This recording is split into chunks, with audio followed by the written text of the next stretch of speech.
Hey, Coach. Speaking with Sue Bird before the game, she just mentioned, making the decision to come to Connecticut and, choosing over other schools. She joked that it was so she could do her laundry at home. But obviously she came for other reasons. Can you just talk about how she, committing at the time, changed the trajectory of the program? I think that particular recruiting was one of the more unique recruiting classes, not just in the level of talent. It's not every day that you recruit three Olympians, in the same recruiting class. But they all worked on each other and helped recruit each other. And Sue was definitely one of the ringleaders of that, because one thing about Sue Bird is there isn't anyone she doesn't know, and there isn't anything she doesn't know about anything. She stays current.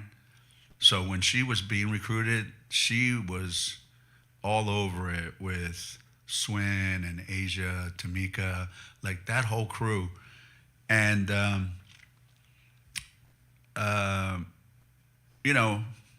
you always think, yeah, we're in pretty good shape recruiting this kid or that kid. And I know what we were up against with Sue. It was Vanderbilt, Stanford. And her being a great student, father, sister, Ivy League. So it's always a concern, but at the same time, I just thought we had something to offer that no one else did. And I think we had a great relationship with her and as a coaching staff. But you don't realize it at the time because you can never predict. But certainly that recruiting class, that decision, for Sue to come to Connecticut, eventually played out into us putting together the best basketball team of all time.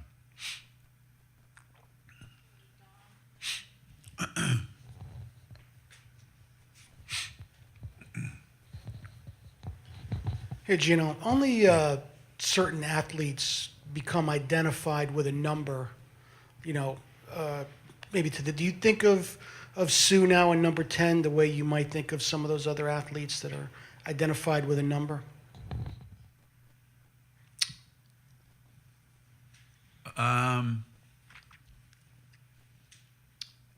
The more time went by, yeah, the more you do.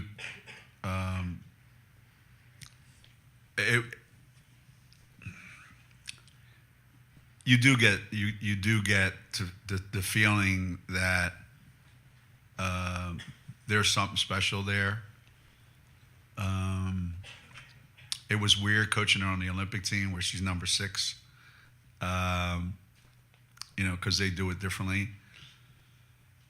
But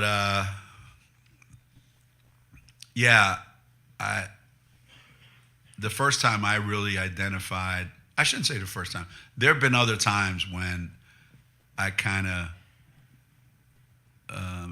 knew. With Sue, I had no idea that this is, that her picking number 10 was going to become iconic. One of those things. For me, one of the best ones was when Lakeisha Sales visited, and she asked me, "Can I wear number 42?"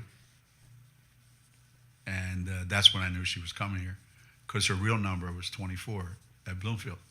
But she knew that Kerry Basco wore 24, and she didn't want to wear a former All-American's number. So some people have tremendous respect for other people's numbers, and they don't want to.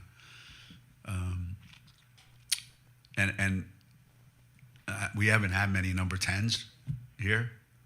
Has anyone ever asked for it and you said no? No, actually, no. I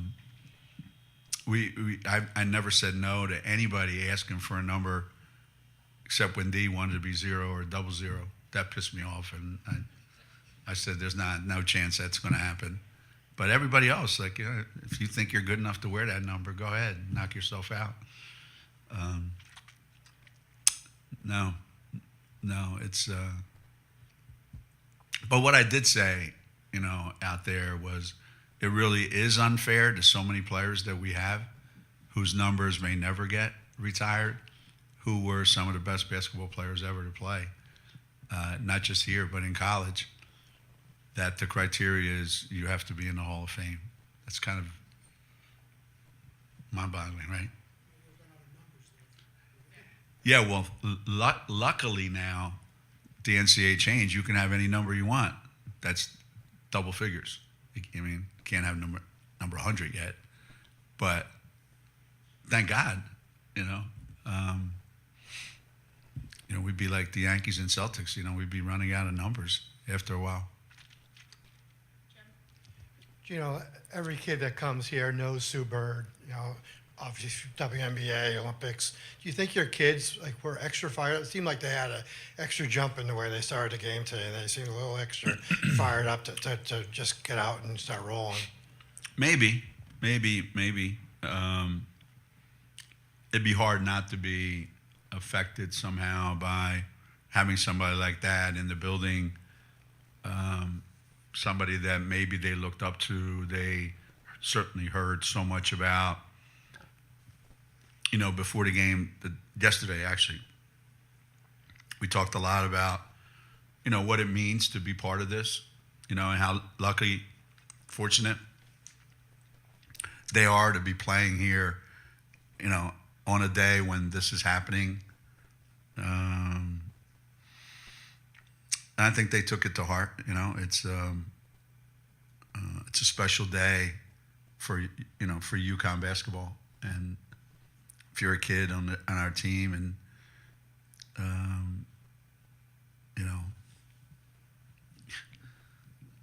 it's crazy. Even though Sue's old enough to be Khalees's mom, that's beside the point.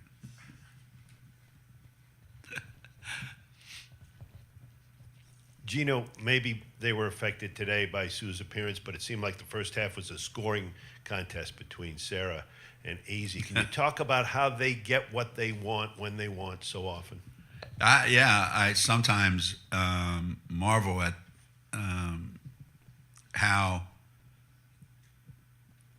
they get the shots they get, and a lot of it has to do with their talent, their understanding of our offense, how to get open, the fact that they're not limited to one spot on the floor or another.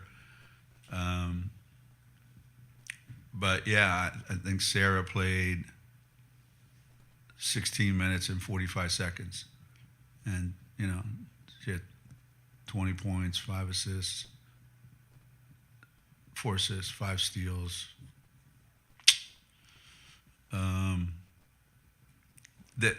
And AZ, same thing, just really, really efficient. And that means a lot more to me than anything else. Any stat,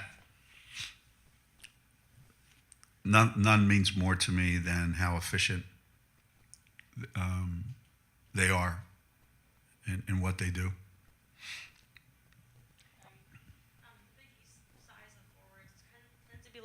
Than maybe the Big Ten or other Power 5 conferences. How do you see that size difference just impacting players who are new to the league, like Sarah Williams? I don't know. I think in some ways, the only impact, if there is any, would be you having to have to guard them. I don't think the only impact they could have on them guarding you is a negative impact for them, that they got to be able to handle you inside the lane. So, Sarah Williams should get a lot more, she should get a lot more production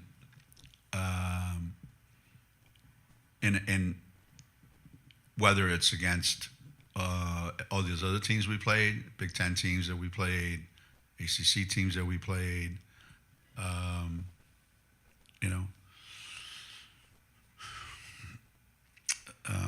She should be more productive and touch the ball more often, and go rebound the ball more often. Yeah. I think that's a